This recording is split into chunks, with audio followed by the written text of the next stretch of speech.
This is where the fun begins. Let's go. Welcome, everybody, to Rancor Lug's first podcast. I have Cosmic and FWW, like main heads of Rancor Lug here, and Cosmic is also a good friend of mine, also a host on Building and Chatting. Wow, cross promotion there. But Cosmic, I got a question for you, my man, because I know you gotta go soon. The first main topic, I think everyone wants to know about Rancor Lug, right? Because this is the introduction to your all's lug for many people, probably, or it's a new showcase for people to see. Why did you start this, man? Why did you start it? Well, let's just say, like, to summarize it kind of up, I had a dream where essentially, like, you know how a long time ago there's a lot of different lugs, right? Yeah. But what they really didn't have is they didn't have a lug that was very like community based and that was directly going towards helping builders improve. Like, don't get me wrong, there's a lot of builder like improvement initiatives, but they don't always do very well. Like, for example, like the Empire Lug one has had many struggles over the years, and I wanted to create one that was essentially better than that one. Otherwise, I wanted to create a sort of community that would help builders like have a place to collaborate with a variety of builders from across the world. I think that diversity helps people also improve and just make better connections overall. What else is there? Like having a community where you can also like motivate people to enter like contests and other stuff to just better their skills for Yeah. just building mocks. There's a lot of different reasons. A lot of it has to do with really just helping people just get better at what they enjoy, really. Yeah, and I think that's the main thing that we talked about. That was the biggest thing to me. I'm like, you gotta let me like get in here somehow, because the thing with Rancor that I love is like you came from like the same position I did when I started.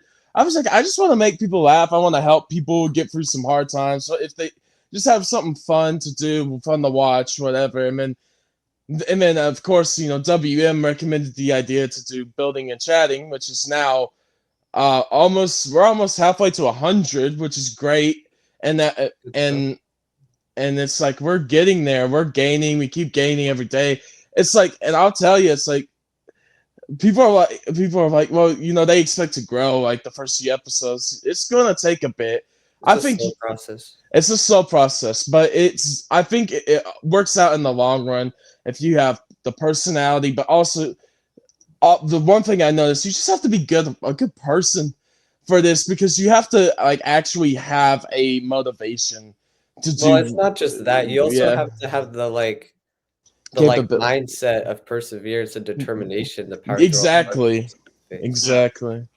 And it's like you just push and push and push, and that's what I wanted to do. It's like I want, just like you do too. It's like we all just want to make something to where we can unite people, because to me, even though I understand it, and maybe you guys would maybe agree, I think the Lego community has become a lot more corporate than what it used to be. It used to just be fun. Like we go to This is true. conventions, like a lug would win a mock, and you're like, you go support that lug and stuff. Now it's just become like we have to do the best numbers, like get the sets early, be before anyone else, and it's just like I remember when we just used to have fun and just be like, these are the sets here.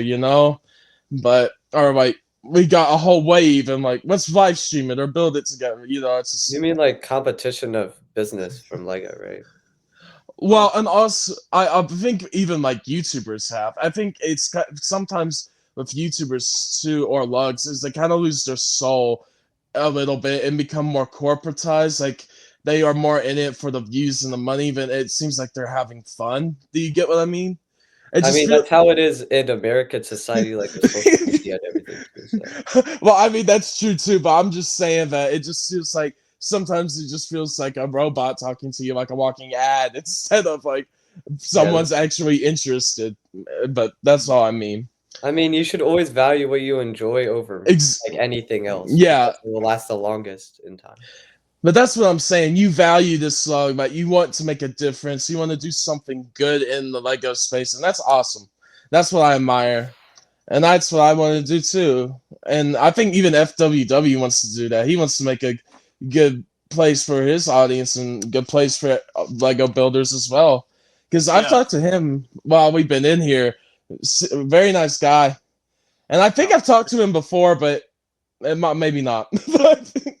It's been a but second, as I say. yeah. I disappeared from YouTube from a year. Shockingly, my numbers were actually better for the period I was away than some of my months, which was shocking. Oh Obviously, wow. people get nostalgic for that type of content. So, yeah.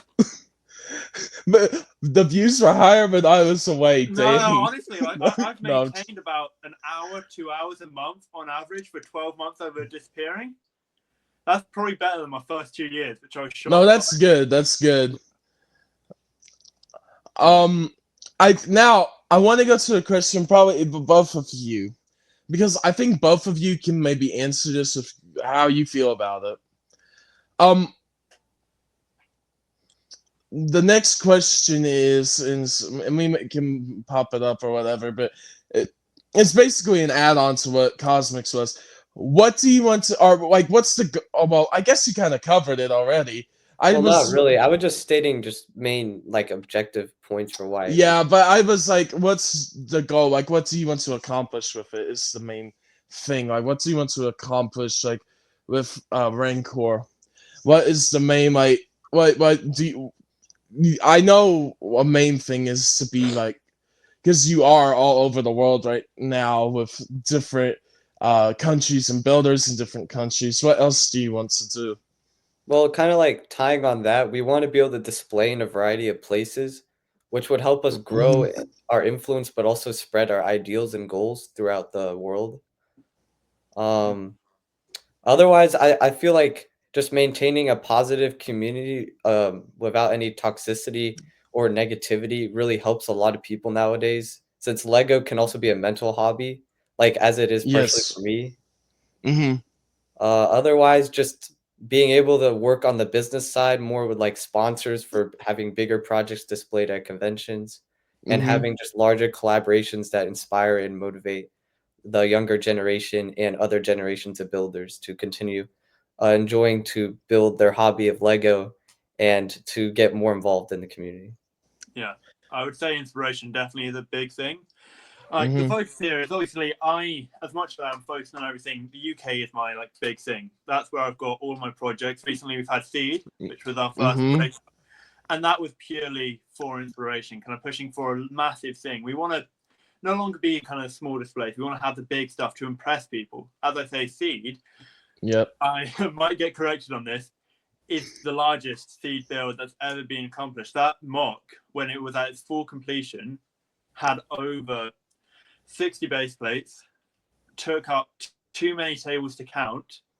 And my convention tables are very shaky, so we had to like put cardboard under every table to get it to balance out flat. But yeah, and it was just an incredible project, and that's what we want to do. As I said, if you keep an eye on the UK space, Mm-hmm. the next couple of months there's going to be some really special stuff coming up. Yeah, like our focus is starting in the UK and then we're gonna move like around, of course. Yeah, but I mean, the thing I've really noticed with the Lego space is, um, there is like a lot of the bigger ones we know now. There were a lot of big YouTube Lego YouTubers that did start from uh America, but now what I've seen is there's a major group of people. There's a lot of like European Lego YouTubers now, like they're in Yeah. UK and everything. It's If I'm branching out. honest, like Europe has always been more heavy on the Lego Star Wars side than the American side from what I've seen, like in Mm-hmm. terms of like just anything really like convention displays and all of Yeah, that. I think it's just like because the company originated in Denmark and yeah, in European presence, you know. yeah. Europe's always been Yeah. a bit more hidden, so to call it, and like it honestly has done. You mentioned the UK, and the UK did have kind of major influence groups. Sadly, many of them who I knew, they were just annoyingly like the period I was getting into display settings when they were kind of starting to bow out. Then after a couple, I don't know, unhappy situations, it all kind of disappeared. Recently, we've actually had a couple who've recently kind of stepped away, being kind of red brick and stuff. And it's, it's a pity to see, but it is a nice thing where you can look back on their content. And Europe always has been, America's always been very much, you can see the builds. They've always been very publicized. Obviously, there are companies like Beyond the Brick to really thank for that. Yeah. Europe's been a bit more hidden, kind of unmentioned. Like, there's so many shows I'll go to and I'll talk to, and there are builders who have never had any social media presence. Out of the team I have for my UK builds, there are about 3 of us who kind of know how to work with content creation. A lot of other people just very much were building. And I do have to say, you notice Instagram, just having build-based accounts where there's no kind of content creation to it. I've got to say, it's relaxing in a way. It's more hobby rather than trying to push for it. Like, I noticed, like, going back to my years on YouTube, I had so many years where I didn't really push for content creation. I pushed for it for 1 year. Like, when I started making much more, like, you had less faceless content, voiced over, a bit more, I don't know, I don't want to call it the Mr. Beast style content, but you know what I mean. It kind of had that kind of text. You had text on the screen, you had interesting challenges, which led me into making the mistake of building a mock in only 24 hours. But you never know. Yeah. I remember that, and I was like, I don't think Lego or the Lego space should really follow the like that type of content style, because Lego to me is more unique than that, and there's so much you can do with content with it more than just that type of content. And that's just how I feel about it. But I just feel like there's so much things more you could do, and that's what I meant. It's just, it felt more like a bit businessy things, like let's shoot high and get all that type of stuff. It's just like, well, calm now down. You sound like the Lego company when you say that. But yeah. I'm gonna also do this real quick. But no, that's good. Like, there's some like lugs and stuff that don't have a plan. You guys seem to have like a definitive plan on what you want to do. Yeah, I gotta thank Finn a lot for that, because he like helps us really develop that a lot. So. Yeah. But no, that's great. I mean, because there's some even like normal businesses. Let's talk about like Star Wars itself. I mean, the sequels didn't have a plan, and that's why they kind of ended up being the way they were. But it's like, it's good. I'm glad you are like, we have something here, and we know we got it. We know we're ready to do it. Yeah. Let's just do it, and then that's it's great. Mainly just goals. All you have to do is set goals and try to meet them. I mean, it's a very simple concept in life. Yeah, but I do like that you said that that for like to get your stuff out there, like, or at these conventions, to have like a sponsor at the conventions. I think that's cool too. I didn't mean it like I didn't mean it like like it's fully becoming corporatized. I just meant like just content creation space. But in terms of like the sponsorships at events, I think that would be like great for you all. Yeah. And also I've seen people that do get sponsored, like they have the large boosts too. So I think that would be I think Rancor, the reason I mean, for one, you're my friend. I believe in you because I know what you can do. I've seen what you can do, Cosmic. And that's why I believe in Rancor. I just believe that it will work. Yeah. But we talked about the present, what you want to do now. What do you want to do in the future? Honestly, I'm going to let Finn talk a lot about that first. Oh, okay. Well, as I say, some people have become very comfortable on their throne. Let's say we're coming towards that side, and some spaces will drastically change. As I say, we're just starting. We've got a lot more to go, and the amount of projects which I think we're already well, on the convention side, I've got the next 4 projects lined up for the next 2 years. And currently he's got myself, long list. Cosmic, and 3 other people know him.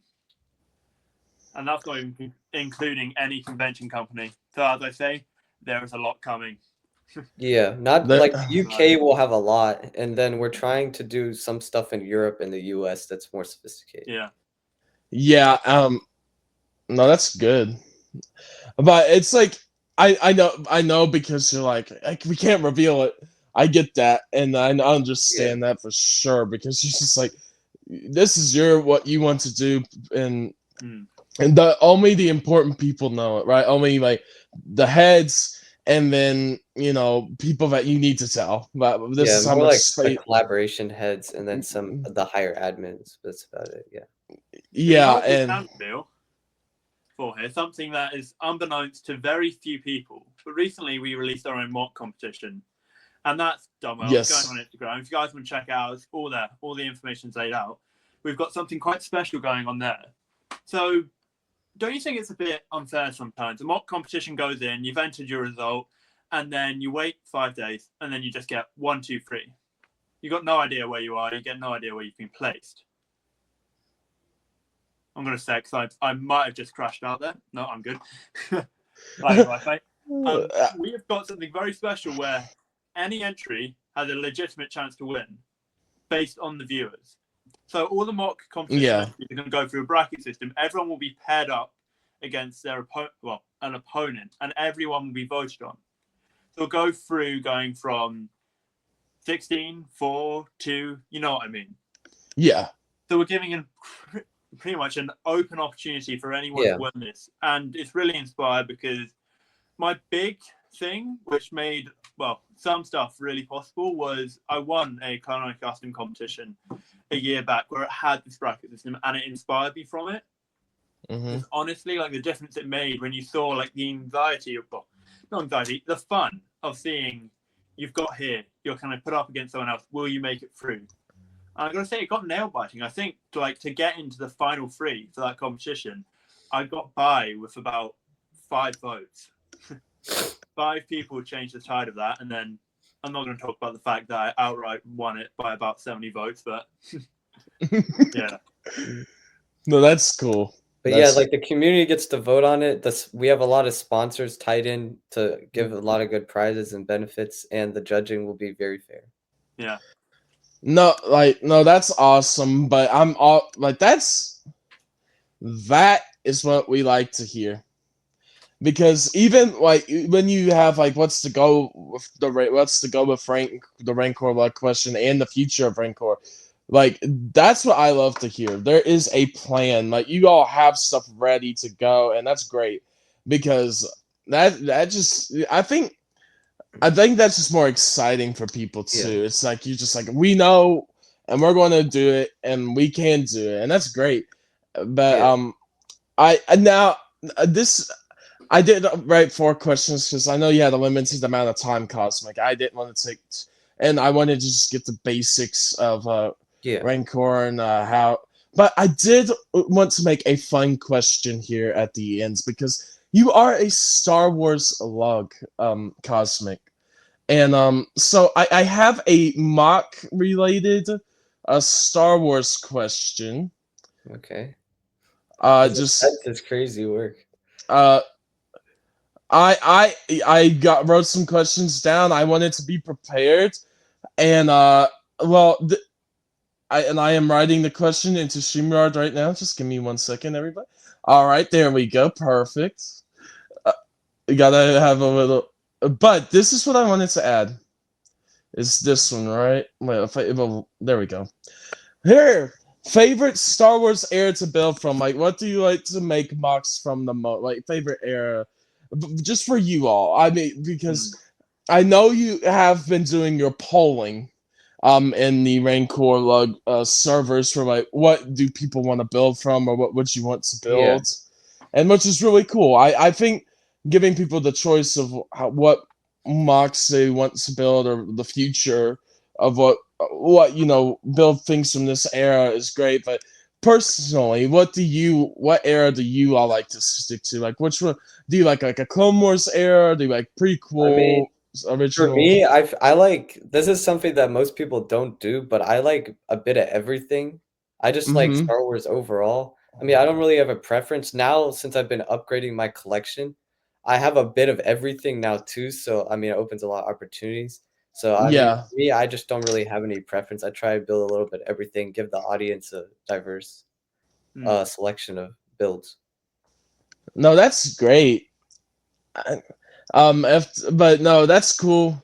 And I know there's a lot of good ones in your polling, and I keep voting for Force Unleashed because it's the best. I love Force Unleashed, and I have a good e- even if it does not win, I'm making a mock of that because I have an idea, but I'm not saying it. But I have an idea. I don't know if I show it anywhere. Maybe just to build it, but I have an idea. It's a cool idea. But FWW, what do you have a favorite era? Or you like cosmic, just anything, or Yeah, like I'm very mixed. I've got only one major opinion on it, and it normally for me is doing something that no one else has really done. Obviously, I'm saying Yeah. that's like contradictory. I've just done a massive seed project, but I'll only do a project like that which I know I can make the best version of.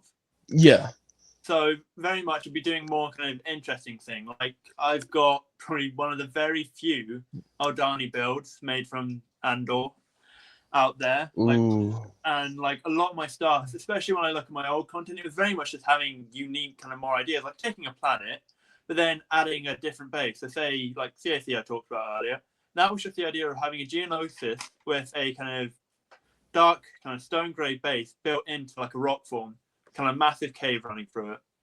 There's no inspiration for that really. It's just kind of taking an error, and as I say, it's just working through everything. I'm going to say I've got nothing against building Imperial.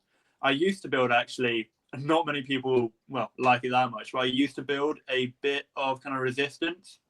yeah, I had like there's some places where no matter how bad the films were, their actual design was really nice. Like Kajim, yes, for example. yeah, That's my thought.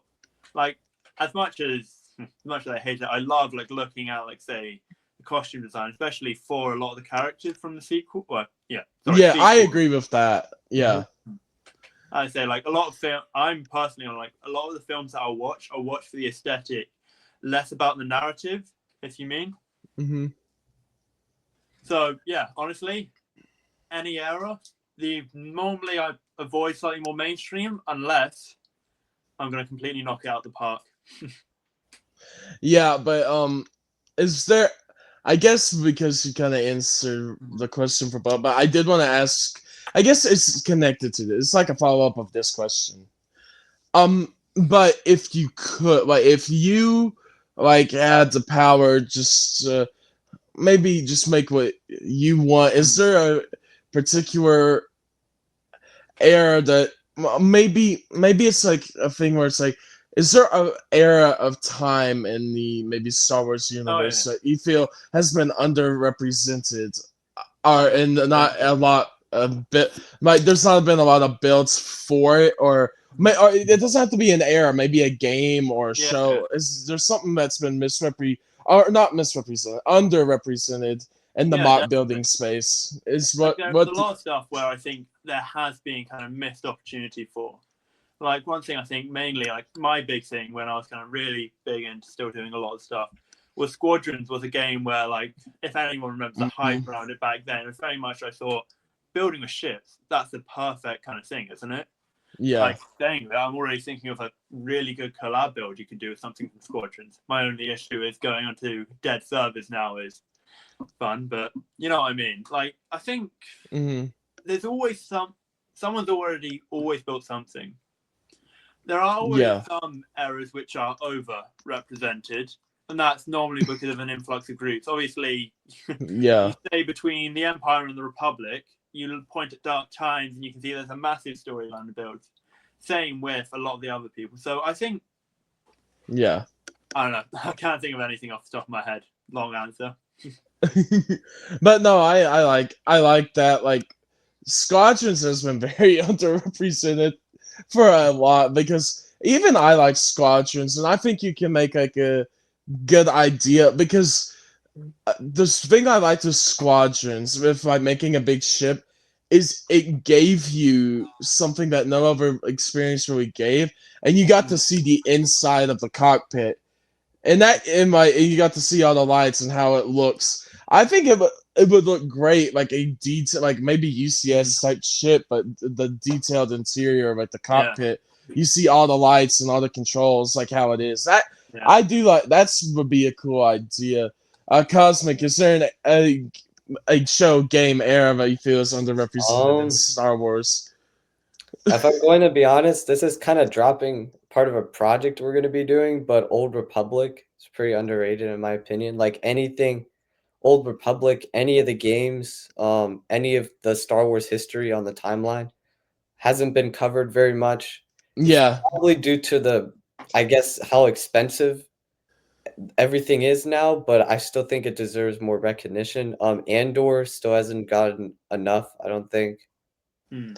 well, Andor only got one set, and now they're making a few more Yeah. this year. Even for like the season First 2. Order, like I have so many First Yeah. Order troops now, and I'm trying to find a way to use those. So No, like that's really cool. But speaking, I just want to say, speaking of the Old Republic, because I don't know if FWW has seen it, but because of but Cosmic, you said you haven't.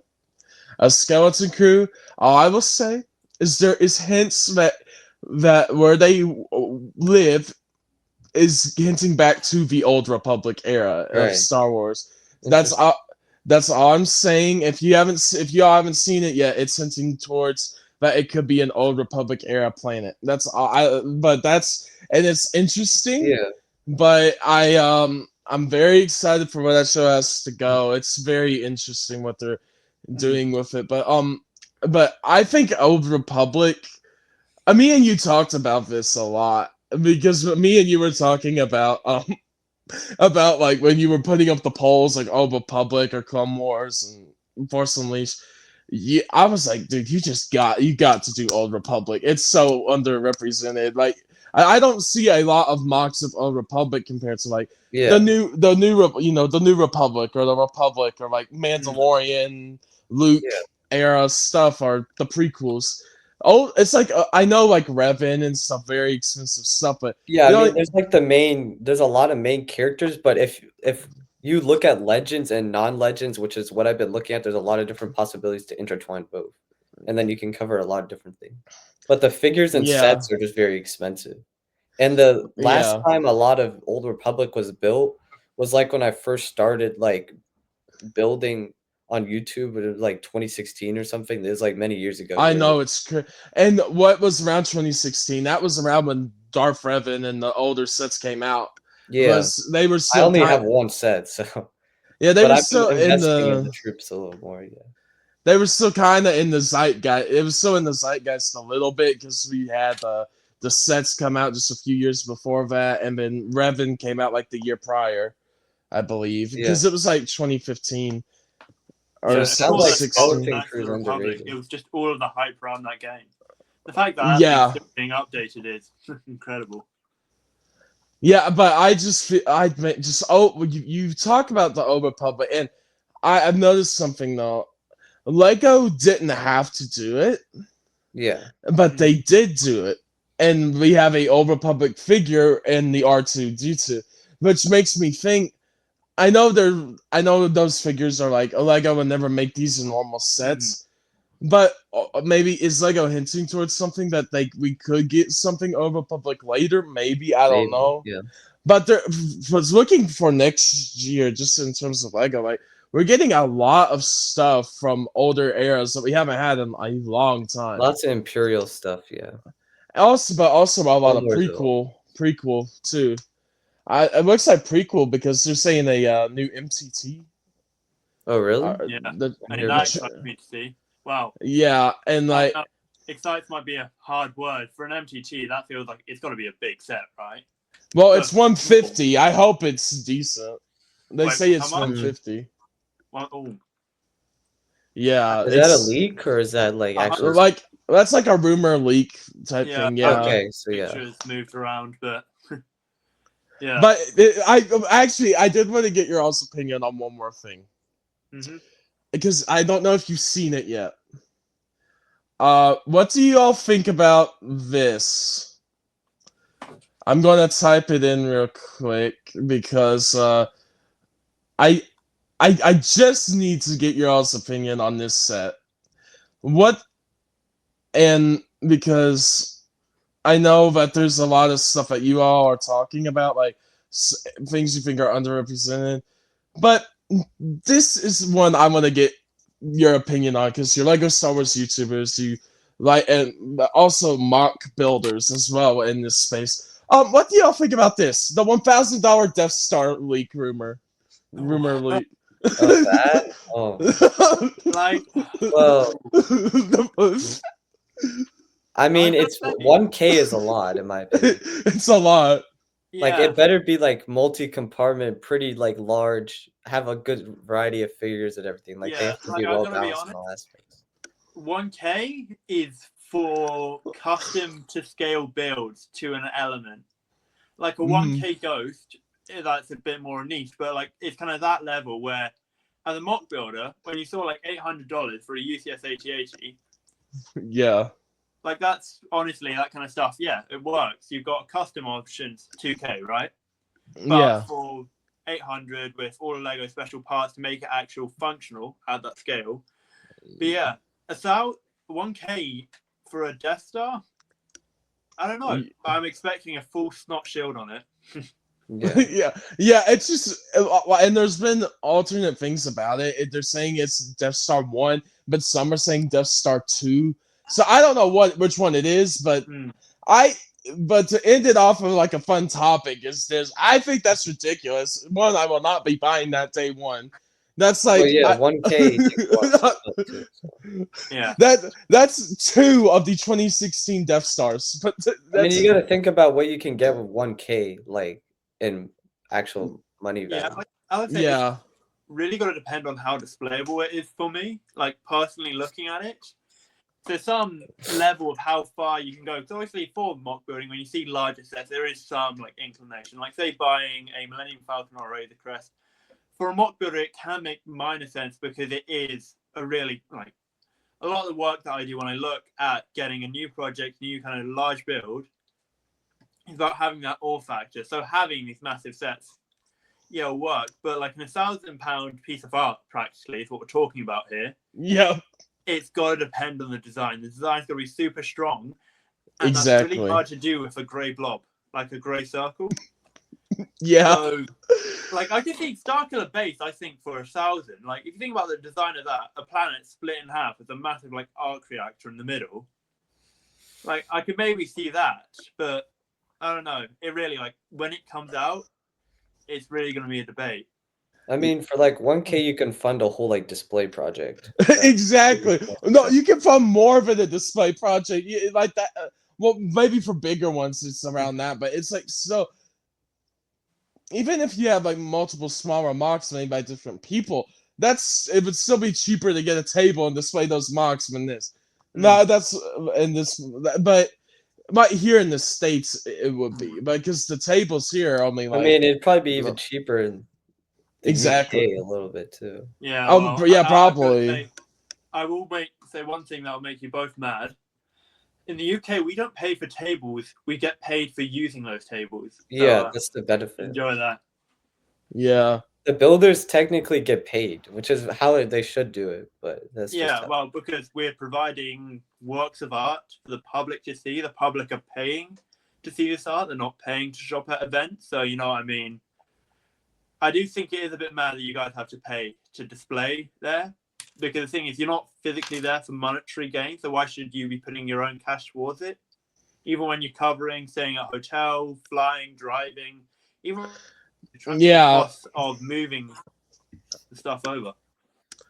Yeah, but also it's like you are the reason I think it's I kind of better maybe pay because because mock builders. I know you probably don't. I know they probably don't want to hear this. And probably you all don't hear, but they are, even mock builders are like a vendor. You're there to promote. You're there to promote your thing. It's like you're an ad. I think you're an ad for your thing. I think the company uses you a little bit. There is a way. yeah. like you were talking about a very commercial space. I think having builders paid kind of slightly helps protect that. Because obviously, in the UK, there are two major things, as most worldwide is. You've got commercial and you've got charity events. Yeah. The biggest detail I've noticed, for commercial events, you'll be paid in a voucher. So you might get a Lego store voucher or an event voucher. Charity, you'll be giving Got a it. supply stuff. So like say, I don't know, for example, UK, you're going to get given a £50 voucher for every show you attend. But for a charity event, what will happen is you will get a kind of like a mug, a t-shirt, and I don't know, a poly bag. That's not money, but it is a gift. Yeah, that's cool. Yeah, that is The cool. US they give you that, but you still have to pay. So Yeah, I know. I say like there is a level with that. I feel like that is really kind of pushing out displayers because out of interest, how much would you guys pay for one table at an event? Well, it's kind of complicated because for me, when I went to Brick Fair, I knew the guy, so he gave like the owner. I already had connections to the owner, the whole thing, so he gave us tables for free. But you're paying in the cost technically. So it's like 50 a table, and they charge like 100 if you pay early. Sorry, $50 for a 6-foot table. That's because you pay like 100 when I like signed up early. Otherwise, it's like 140. Well, it's it's like the table, but you're also paying for that space, your space too. Yeah. But then, out of interest, then you have obviously when you pay for this table, it's not a free event to walk into, is it? You pay to go into the event. I think they normally charge you extra for groups, but they didn't for us because I knew the owner. My thought is, you have a convention center. Obviously, convention center, and you've got a convention organizer. You're charging vendors to sell, displayers to display, and the public to enter. No one is getting anything there beneficially. You're just going there to see the stuff. The theory, overall, there's no kind of like, in the UK, yes, it makes sense. You pay to come and see the builds, right? So you're not paying to shop. Same way that you don't pay an entry fee to Bricklink.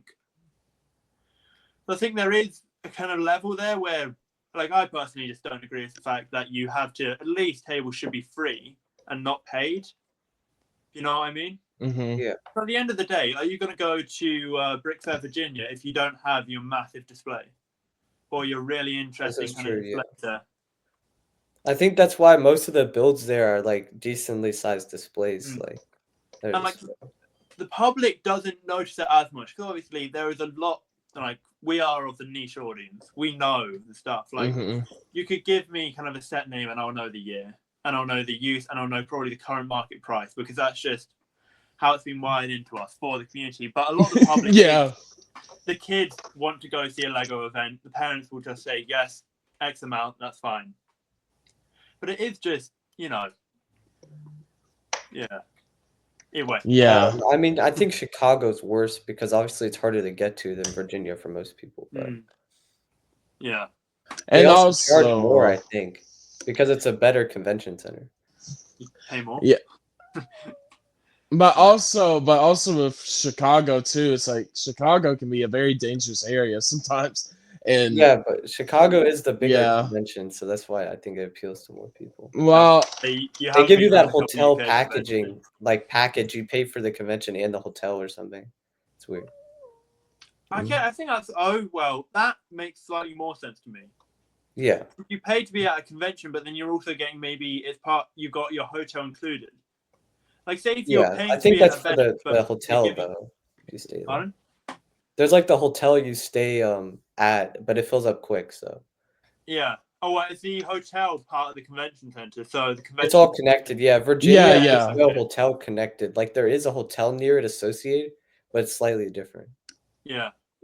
Like, we've got a couple events. Like, in the UK, there was a kind of event called the Brickbuster, which was going to be hosted in kind of Birmingham, where you pretty much you're going to have the hotel that you're staying in and the convention centers in the same building, right? Yeah. Like, I kind of understand if you're paying for an event, if you're getting, say, you're paying along with a room for it, right? Then you're paying for your table, but you're more paying for the organizational cost of getting you the room, right? But, yeah. I mean, the trick is to just sign up as early as possible because it'll always be like $50 cheaper for big cons. Yeah. For the conventions, it's a lot cheaper. Like for everything, like yeah.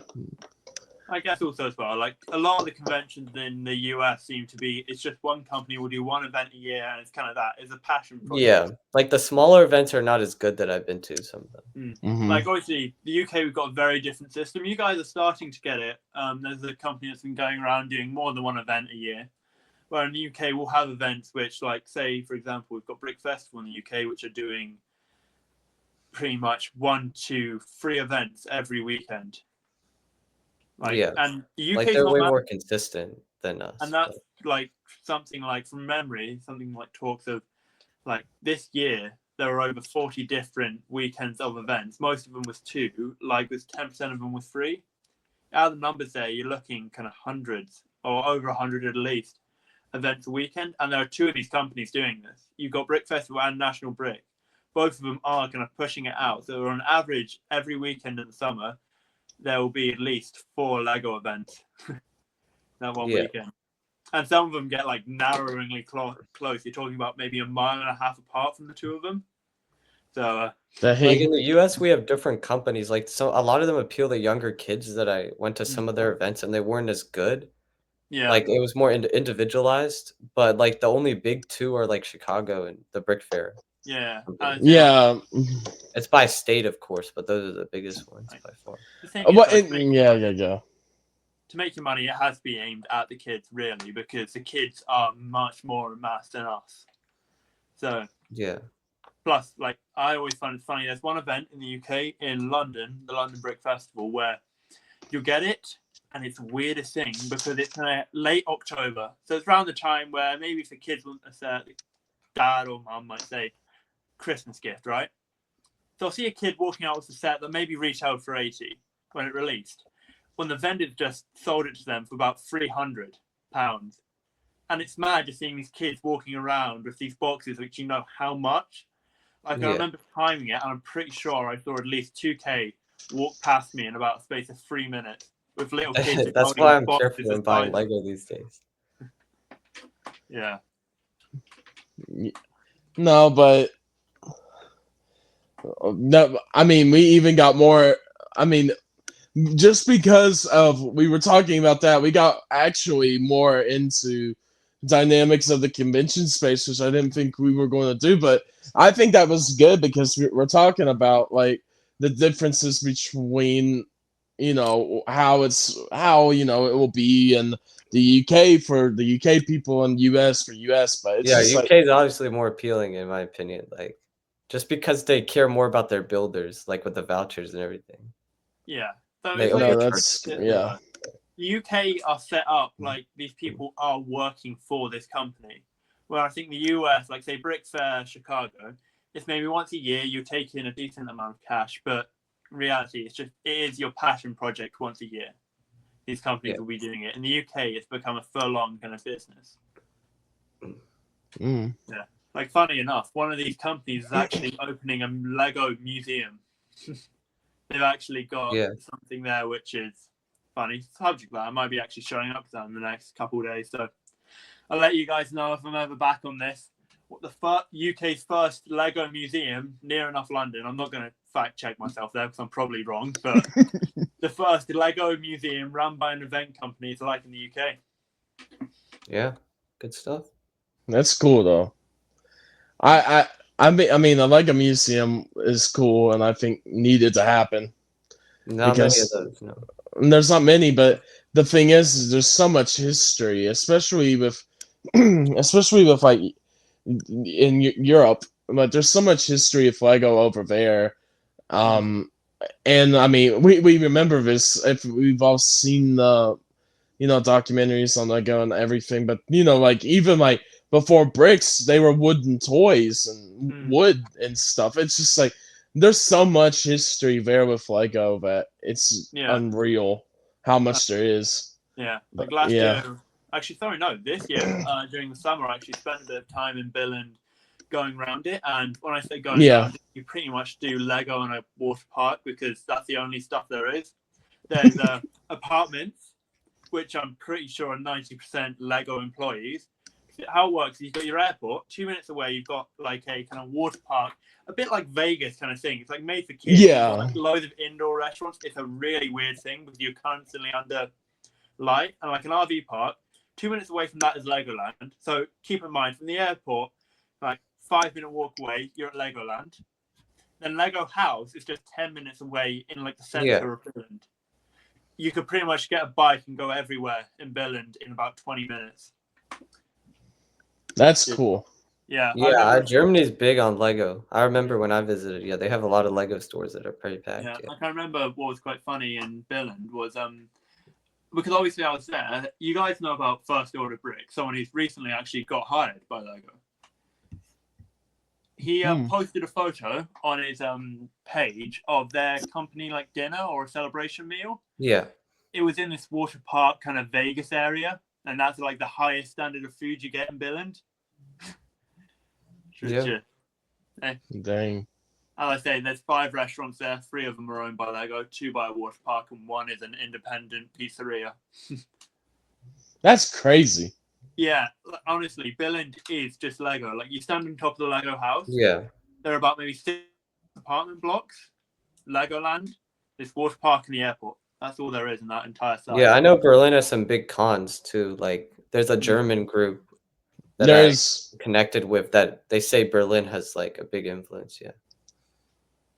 but yeah, like there's like there's so much that I like, and the thing is I've been wanting to like, sometime in the future, because it's incredibly expensive for Americans to get overseas. Like, but I've been wanting to do like international like trips. I've wanted to do like UK and maybe Germany, other things. It's just like, but it's just. Yeah, I'd recommend like Germany. I've been several times. Yeah, Germany's interesting. Yeah. Like I say, like for me, like the thought is just like one weekend finding an event in Germany or France, on the tunnel, and then just driving straight through to it. Might be France will be harder for you. There's not many in France these days. Like France is a bit, but it's kind of at least they're smaller and they're all like World War I and World War II. It's like it's not too bad to get to for us. Yeah. If you consider you've got the autobahn at the end of the day, so. Yeah, but that's really cool to hear about. I didn't even know about that part of like Berlin and all that. I didn't know it was like all Lego. Yeah. That's crazy to me. The dream is to visit the UK. That's where it's at, They have the most events right now, I would think. Yeah. I want to go to the UK too. Like, but it's not just because it's like, I want to go to the UK and meet the Lego YouTubers I know. It's not just that. It's just our Lego people. But also it's just that it's like, yes, I do know people from the UK in this space, but also to me it's just like I am a huge fan of like, to me, if there's stuff in America I like, but there's a lot of like actors and some shows from Britain, like older shows too, that I like, and it's just like, I mean, my favorite property, I know this is crazy, my favorite sci-fi property is not fully Star Wars. It is a British institution. It's Doctor Who. That's my favorite sci-fi show. Yeah. But it's like, I know it's gone off hill recently, but the like David Tennant, Eccleston, Matt Smith, House of the Dragon, stuff like that. It's just like Doctor Who has always been I love like Doctor Who, Torchwood, stuff like that. Yeah. So, but yeah. I watched the new season a couple days ago. I'm looking forward to what Disney does with Tennant, because the BBC is on a knife edge at the moment. Like I like some of Gotla, but it's just like I like to me my favorite episode of like those like through the 60th to the new ones was the gig. My favorite was the giggle with the toy maker, but David Tennant I love David Tennant. Yeah, so you gotta say like Neil Patrick Harris is the perfect actor for a villain, though. Yes, perfect. He brought that, he brought the energy of the role for sure. But definitely, it's just like but I'm also a huge fan of like my favorite Doctor, because he had some of the best like moments in the show. I love Capaldi, even though people sometimes diss. Like he had one of the best thing. I posted it on my Insta, I think. The Zygon episode where he's like, just sit down and talk like that. That speech is just one of the best moments in the show. And Day of the Doctor, but yeah, he had really good like plots. I think maybe the Yeah. character writing a bit mixed, but I did really like him. The character, how they say, like, I studied kind of media and stuff in the UK here for like kind of the A level, which is, I don't know what even you consider it to, but it's your last 2 years before you're at university. yeah.